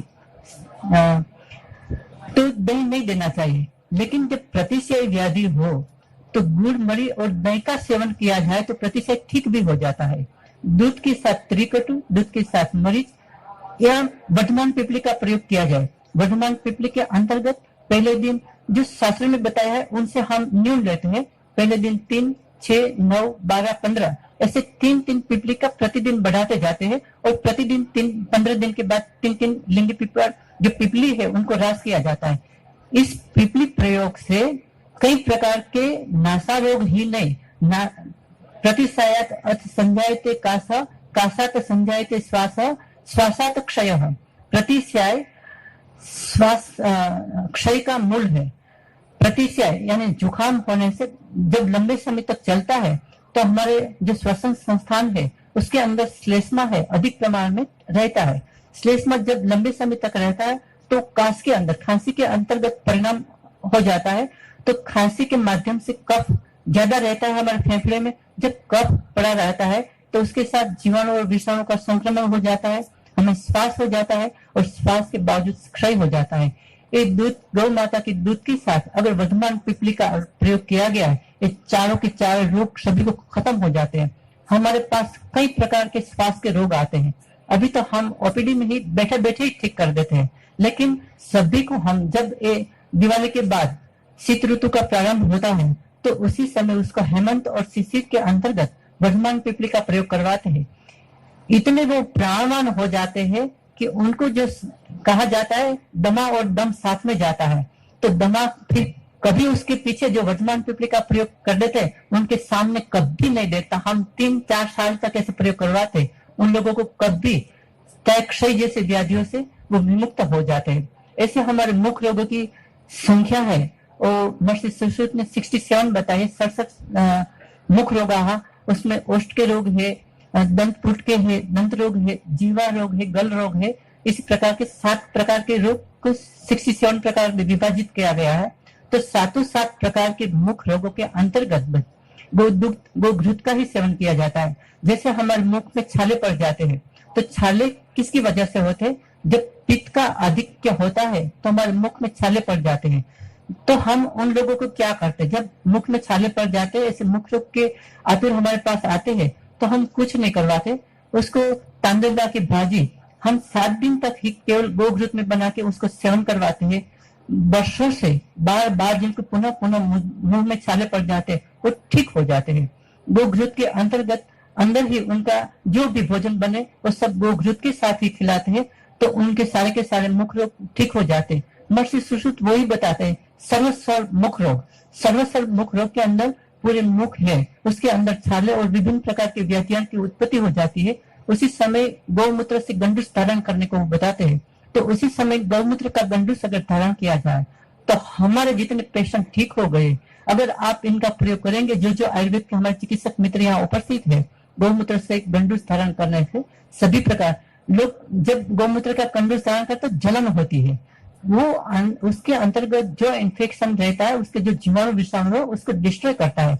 गौमूत्र पवित्र है, उसमें कार्बोलिक एसिड है, वो जीवाणु विषाणु का संक्रमण को नष्ट करता है। तो इस प्रकार से सभी मुख्य रोगों का, तो हमारे पूरा ऊर्ध्वजंतुगत जितने भी व्याधि है, गौ माता उसकी संरक्षणी है।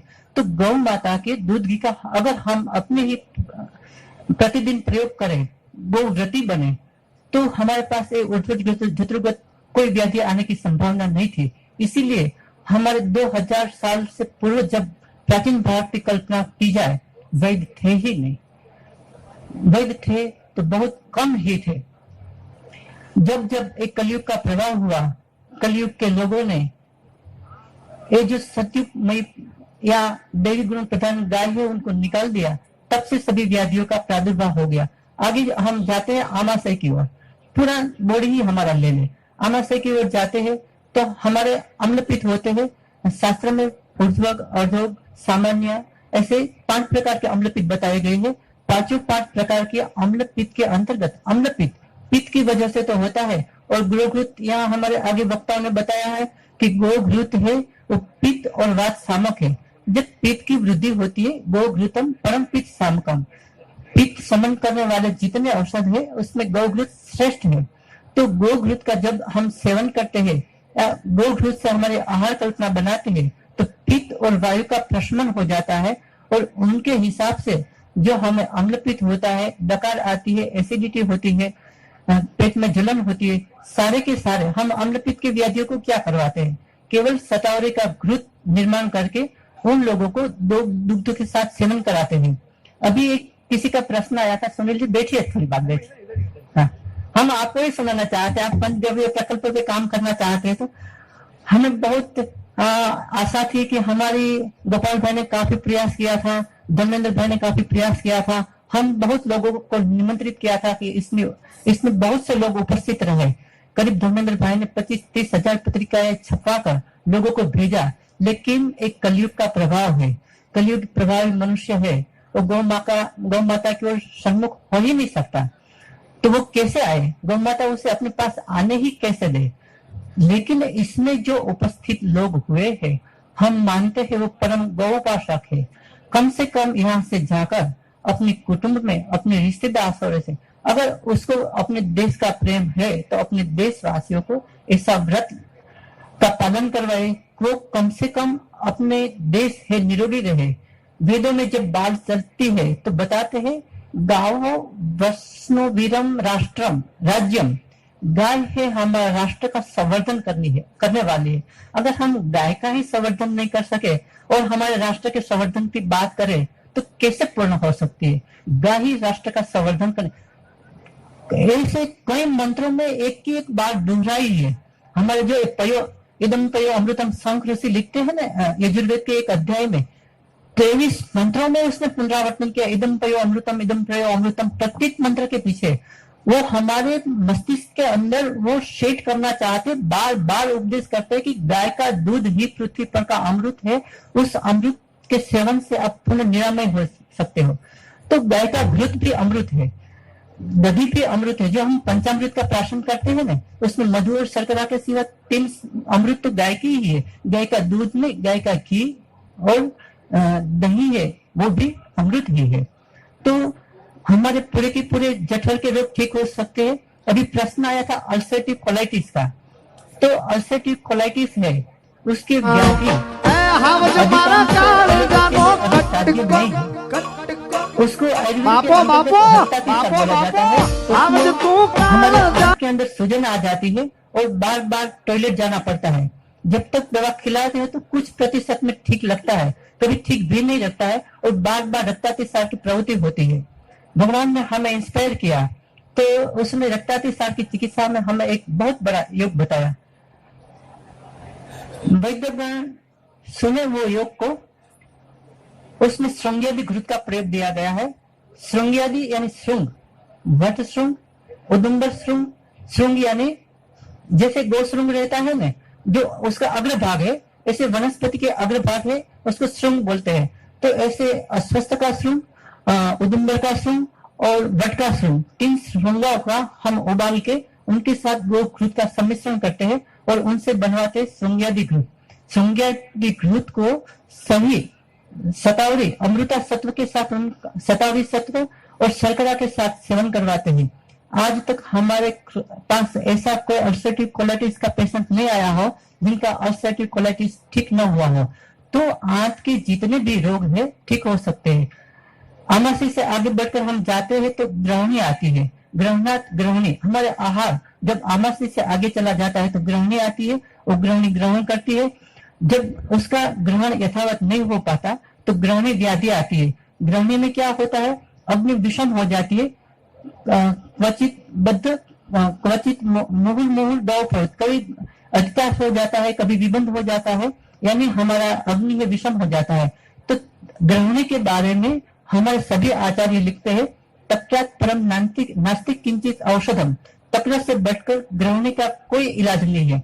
तो हम भोजनांत तक्रम पीबे, तो दोपहर के बाद, खाना खाने के बाद अगर छाछ का सेवन करें तो हमें ग्रहणी जन्य कोई व्याधि की उत्पत्ति होती ही नहीं। लेकिन हमारे सौराष्ट्र प्रांत में लोग क्या करते हैं, शाम को भी छाछ खाते हैं।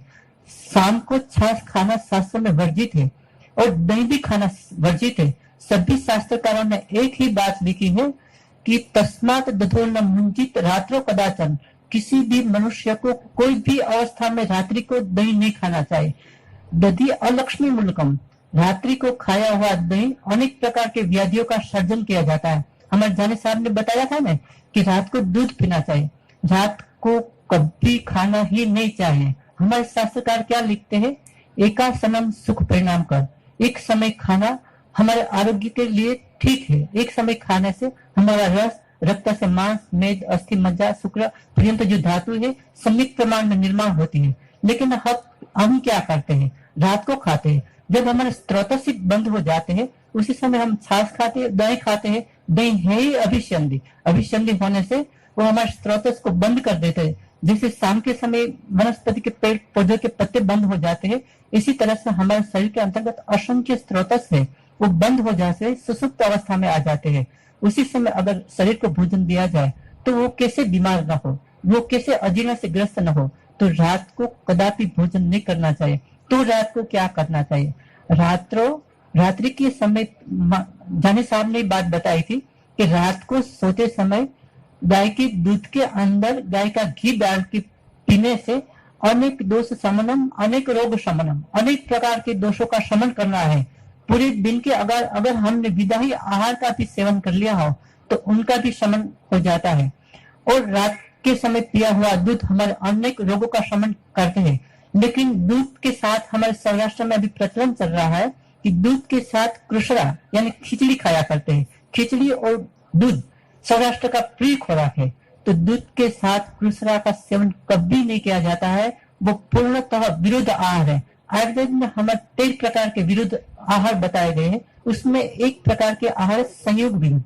दूध के साथ जब हम किसी के घर मेहमान जाते आते हैं बन के जाते हैं तो वो लोग क्या करते हैं कि दूध के साथ ड्राई फ्रूट डाल के देते हैं। पैसा सर्वे फलाहार विरुद्धते, दूध के साथ कच्चे और पक्के हरे और ड्राई फ्रूट, सभी प्रकार के फ्रेश फ्रूट और ड्राई फ्रूट दोनों प्रकार के फ्रूट है वो विरुद्ध है। दूध के साथ कोई प्रकार के फल का सेवन कभी भी नहीं करना चाहिए। पैसा सर्व मत्स्याम, दूध के साथ सभी प्रकार के मत्स्य है विरुद्ध है। दूध के साथ सभी प्रकार की सिंबी धान्य है जो कठोर है, मूंग उड़द चना मटर इत्यादि सब प्रकार के सिंबी धान्य है विरुद्ध है। दूध के साथ ये जो हमारे मानसी साहब रेसलिंग में थे, कुश्ती लड़वाते थे, वो बोलते थे चना खाया करते थे, दूध में फ्रूट डाल के पिया करते थे, लेकिन विरुद्ध धान्य। एक पहलवान लोग क्या करते हैं कि जब सुबह में वो अपनी शक्ति की उत्पत्ति के लिए दूध के साथ अंकुरित किए हुए चने या मग खाया करते। विरुद्ध धान्य को भी दूध के साथ निषिद्ध किया गया है, उनके साथ वो भी विरुद्ध है। पैसा सर्व लहसुन और प्याज वो भी विरुद्ध है। तो इस प्रकार से संयोग विरुद्ध है, मात्रा विरुद्ध है, काल विरुद्ध है, अनेक प्रकार के विरुद्ध आहार के हमारे अंतर्गत कल्पना की गई है। तो रात को सोते समय केवल गोदुग्ध का ही सेवन करना चाहिए।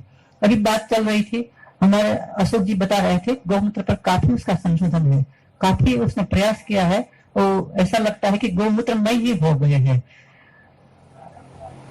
गौमूत्र में गुगलू का वास माना गया है हमारे शास्त्रकारों ने। बिल्व और गुगलू की उत्पत्ति हमारे पुराणों में गौमूत्र से बताई गई है, और बिल्व और गुगलू अधिकांश व्याधियों का प्रशमन करने वाला है, तो गौमूत्र से सभी व्याधियों का पराभव हो सकता है। तो आगे जाके हम ऐसे आहार करते हैं कि हमें बंधकोष की शिकायत सामान्य समाज में सामान्यता हो गई है, तो बंधकोष के लिए गौमूत्र है वो श्रेष्ठ है। और साहब बता ही रहे थे पांडु रोगे गौमूत्र प्रशस्यते, जब पांडु रोग की उत्पत्ति हो जाती है तो उसके लिए गौमूत्र प्रशस्त है। हमारे यहाँ एस के जडेजा साहब है कि एस के जडेजा साहब ने एक अथर्ववेद से एक मंत्र भेजा है रोहिणी गाय के बारे में। उद्गताम सूर्यम, जब सूर्य का उदय होता है, उद्गताम सूर्यम उगते हुए सूर्य के रोहित किरणों से हमारे शरीर के पांडु रोग और हृदय रोग का निवारण हो जाता है। रोहित वर्ण की गाय है, लाल गाय। रोहित वर्ण की गाय का मतलब होता है रोहिणी गाय। आयुर्वेद के कई चिकित्सक यहाँ विद्यमान है। गाय का एक नाम रोहिणी है। रोहिणी एक हमारी वनस्पति आती है। दोनों के अंतर्गत रक्त रोग के निवारण की पूर्ण सामर्थ्य है, रक्त ही रोग नहीं। यहाँ कोई ब्लड कैंसर का पेशेंट भी आया था, तो रोहिणी और रोहिणी गाय दोनों की रोहिणी गाय के गौमूत्र में रक्तज व्याधि को प्रशमन करने की यानी रक्तज कैंसर को ठीक करने की शक्ति विशेष रहती है। तो उद्गताम सूर्यम, उगते हुए सूर्य, और रोहिणी गाय हमारे हृदय रोग। जैसे सूर्य का उदय होता है तो सूर्य विकासिनी कमल है वो विकसित हो जाता है, इसी तरह से रोहिणी गाय का प्रातः काल में दर्शन दुग्ध का सेवन किया जाए तो हमारे शरीर के अंतर्गत हमारे जो हृदय की नस नाड़ियां बंद हो जाती है वो पुनः प्रफुल्लित हो जाती है। प्रफुल्लित शब्द उसके लिए ही प्रयोग किया जाता है। तो हृदय रोग के निवारण के लिए उगता हुआ सूर्य और रोहिणी गाय का दूध अत्यंत प्रशस्त है। हमें भगवान अश्विनी कुमार के मंदिर में एक बार बैठे थे, हमारे आराध्य और तीनों लोक के आरोग्य के अधिष्ठाता देवता है, तो हमें इंस्पायर हुआ कि पीपल के पत्ते के अंतर्गत हृदय रोग के निवारण की अधिकतम क्षमता है। तो हमने क्या किया, चैत्र मास में पीपल के नए पल्लव आ जाते हैं, तो हमने चैत्र मास में उसके नए पल्लव है उसको कलेक्ट किया। उसको पल्लव को कलेक्ट करके अशोक जी है तो पीपल के नए पल्लव को कलेक्ट करके उसका घृत साधित किया, अस्वस्थ पल्लव घृत। उसकी दूसरी फॉर्मूला भी बनाई, अस्वस्थ पल्लव क्वाथ और अस्वस्थ पल्लव चूर्ण, 3 कल्पनाएं बनाई। तो हमने तो हमारे पास जो घी उपलब्ध था उनसे ही उनकी कल्पना बनाई, लेकिन अगर रोहिणी गाय के घृत के साथ अगर अस्वस्थ पल्लव का घृत सिद्ध किया जाए, और हमने 50 पेशेंटों में, हमारे साथ यहाँ हमारी जो एक स्टूडेंट है वनिता, उसने वो अभी हृदय रोग पे कार्य कर रही है, हमारे पिछले 50 पेशेंट का उसने रिकॉर्ड रखा है। हमारे पास हृदय रोग के 50 पेशेंट में से एक भी पेशेंट ऐसा नहीं आया कि उनकी हृदय रोग की नस खुली न हो। लेकिन दुर्भाग्य से यह बात हमें उपस्थित नहीं करनी चाहिए, फिर भी प्रसंग आया तो उपस्थिति कर देते हैं। हमारे परम मित्र यहाँ अहमदाबाद में ही चेतन भाई रावल, 50 के बाद 51वां पेशेंट वो आया। यहाँ सिविल हॉस्पिटल में विनीत गुप्ता करके गायनेकोलॉजिस्ट है, उसने बताया कि अगर ऐसा ख्याल रखना कि वो पांचा भाई कभी आपको भस्म ना दे दे। है बात यही नहीं कि हमने अस्वस्थ प्रणव दिया, उसके साथ एक अलकनंदा के आटे कार्डियम प्लस वो भी दिया, उनके साथ और औषधि दी, लेकिन उनको कफ का कंजेशन था, तो कफ के कंजेशन के साथ श्रम भस्म का प्रयोग किया जाता है। तो हमने, हमारा दूसरा स्टूडेंट गौरव भी यहाँ उपस्थित है, उनको कहा कि श्रम भस्म उसको साथ मिला दिया जाए। वेदों में अथर्ववेद के अंतर्गत श्रम भस्म तो हृदय के लिए बहुत उपयुक्त माना गया है, तो हमने हृदय रोग के लिए उसके लिए श्रम भस्म का भी प्रयोग किया, उसका सम्मिश्रण करके दिया। हमने 15 दिन की औषधि दी थी उनको। 15 दिन के बाद उसका कुछ रिप्लाई नहीं आया, तो 1 महीने के बाद वो रिप्लाई आया कि उसने 25वीं अक्टूबर 25 तारीख को हृदय रोग कार्डियक सर्जरी के लिए वो सहमत हो गए। तो अगर हम गौघृत से एक ही हमारा पेशेंट ऐसा हुआ जो हमारे प्रति अश्रद्धा उत्पन्न होने के कारण हम उसके हृदय के बाकी 50 पेशेंट के जो रिकॉर्ड है वनिका पास है, अभी भी उसके मोबाइल में उपलब्ध है, आप देख सकते हैं। एक भी हृदय के पेशेंट ऐसे नहीं हुए हैं कि जिनकी हृदय की नालियां ना। तो हैमिल्टन ही बताते हैं, अमेरिका का जो साइंटिस्ट है, हृदय रोग के लिए गौमूत्र प्रशस्त औषधि है, गौघृत भी हृदय रोग के लिए श्रेष्ठ मानी है।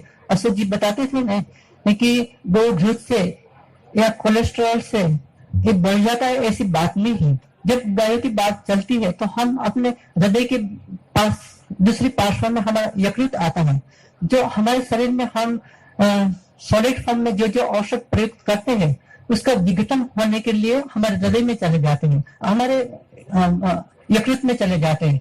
जब यकृत में उसका विभाजन नहीं होता तो हमारे यकृत के रोग की संभावना बढ़ जाती है।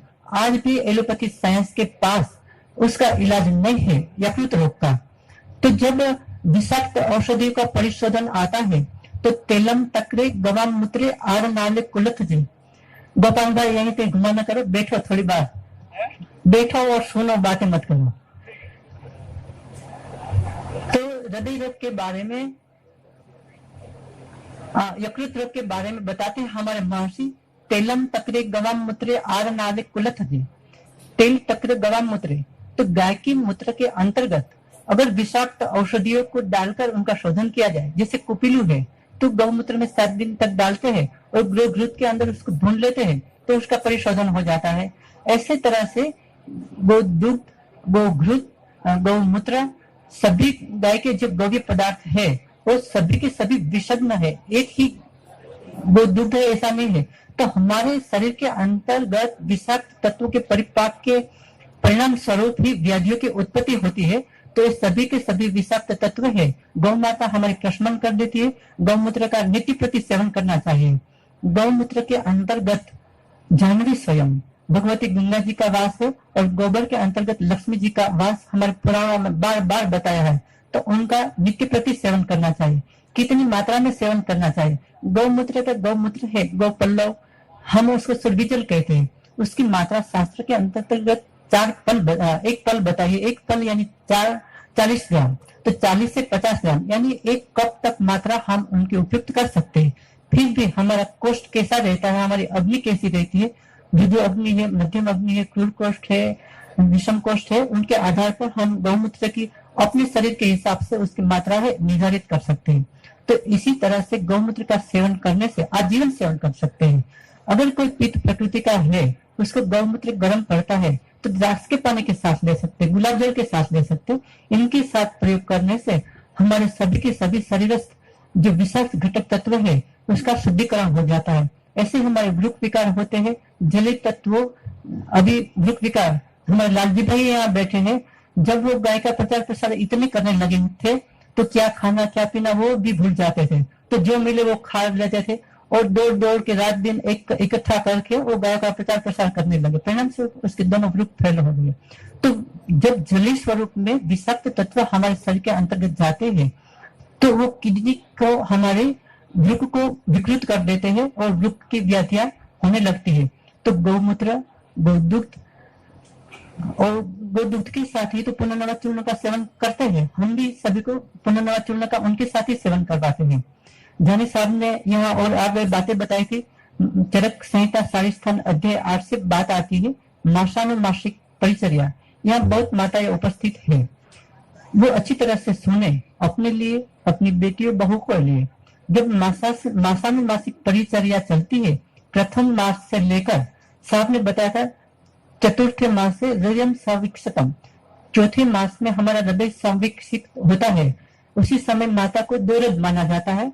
उसमें माता का हृदय विकसित होता है और शिशु का अंदर रहने वाला शिशु है, उनका हृदय भी विकसित हो जाता है। तो उसी समय उसको बहुत खाने पीने की इच्छा होती है, उसी समय उनको गोरस का ही सेवन करवाना चाहिए। पंचमे मन, साहब बता रहे थे पंचमे महीने मन है हमारा प्रव्यक्ति होता है। तो पंचमे महीने के अंतर्गत मन का पोषण करने वाला गोघृत है। जो महेश्वरी साहब है ना, उसके पिताजी ने बताया था कि उसके अंतर्गत जो गोघृत के अंदर और प्राण के साथ वो सम्मिलित हो जाते हैं और हमारे मस्तिष्क में वही जा पाते हैं। बहुत कम घटक तत्व ऐसे हैं जो मस्तिष्क हमारा एब्सॉर्ब करते हैं, उनमें से गोघृत एक है। इसलिए गोघृत का नस्य शास्त्रों में बहुत बताया गया है। तो गोघृत का इसी तरह से सेवन करने से ये सब रोग ठीक हो सकते हैं। पंचमे मनोहा षष्ठे बुद्धि प्रव्यक्तितर भवति, छठे महीने में हमारी बुद्धि है वो प्रव्यक्त होती है। तो छठे मास के अंतर्गत ब्राह्मी है, संकुष्टी है, गौ माता का मक्खन है, घी है, उनका सेवन कराया जाए तो बच्चे की गर्भावस्था में ही बुद्धि संवर्धित हो जाती है। सप्तमे सर्वांग परिपूर्ण, सप्तमे महीने के अंतर्गत बच्चे का सभी अंग प्रत्यंग सुविकसित हो जाता है। उसी समय उनको गाय के सडंग का प्रयोग किया जाना चाहिए, पंचगव्य का इत्यादि का। अष्टमे ओज, 8वें महीने में ओज का माता और शिशु के अंतर्गत आदान प्रदान हो जाता है। तो उसी समय गाय के दूध का और ओज का समान गुण है। समान गुण धर्मी वस्तु के सेवन से समान गुण धर्मी ओज की अभिवृद्धि होती है।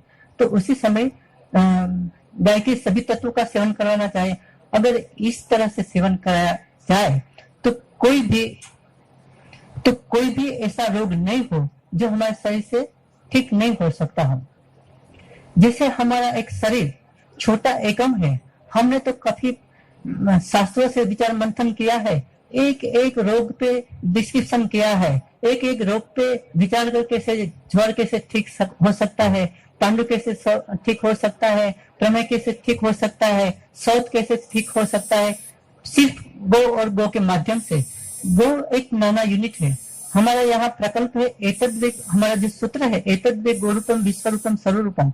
हमारा शरीर एक सूक्ष्म एकम है, ऐसे ही समग्र सृष्टि है, एक बहुत बड़ा यूनिट है। तो हमारे शरीर के अंतर्गत गौ माता की अवहेलना करने से जो जो व्याधियां उत्पन्न होती है, सृष्टि के अंतर्गत उतनी उतनी विकृतियां है, उतनी आपदा है, तो सृष्टि में भी उत्पन्न होती है। अभी मानते हैं कि जो ध्रुव प्रदेश में ओजोन का लेयर है उसमें छेद पड़ गया है, तो वो बढ़ता ही जाता है। तो सूर्य के जो 5 जांबली किरण है पृथ्वी पर सीधे पड़ने लगते हैं। उनके कई प्रकार के कैंसर, स्किन डिसीज समुद्र की सपाटी ऊपर आ रही है। तो गौ माता के उश्वास में ओजोन और उनके यज्ञ करने से ऐसे वायु की उत्पत्ति होती है जो ओजोन और प्राकृतिक आपदा आती है उनको ठीक कर सकता है। ऐसे ही श्रीमद् भगवद गीता में और वेदों में तो बार बार वर्णन आता है कि गो घृत से यज्ञ करने से यज्ञ भवति पर्जन्य, यज्ञ से जब यज्ञ करते हैं तो वृष्टि होती है। तो जब हम यज्ञ में पर्जन्य को आहुति देते हैं तो वो दिव्य जल हो जाता है और दिव्य वृष्टि होती है।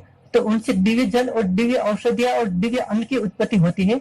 तो इस प्रकार दिव्य अन्न औषधियों का सेवन करने से हम निरामय रहते हैं और जो ऊपरी विकृति है वो नष्ट होती है। इस तरह से गवाम श्वासात पवित्र भू, जो हमारा वायुमंडल है वो भी गाय के श्वासोश्वास से पवित्र हो जाता है। भूकंप भी महर्षि चरक विमान स्थान अध्याय 3 में लिखते हैं, अधर्मा में भाव भूमि ही आकंपनम। अधर्म का जब प्रादुर्भाव होता है तो भूमि के अंदर भूकंप इत्यादि की उत्पत्ति हो जाती है। गौ माता की अवहेलना से पानी के स्तर भी है वो प्रदूषित हो जाते हैं और धीरे धीरे नीचे की ओर जाते हैं।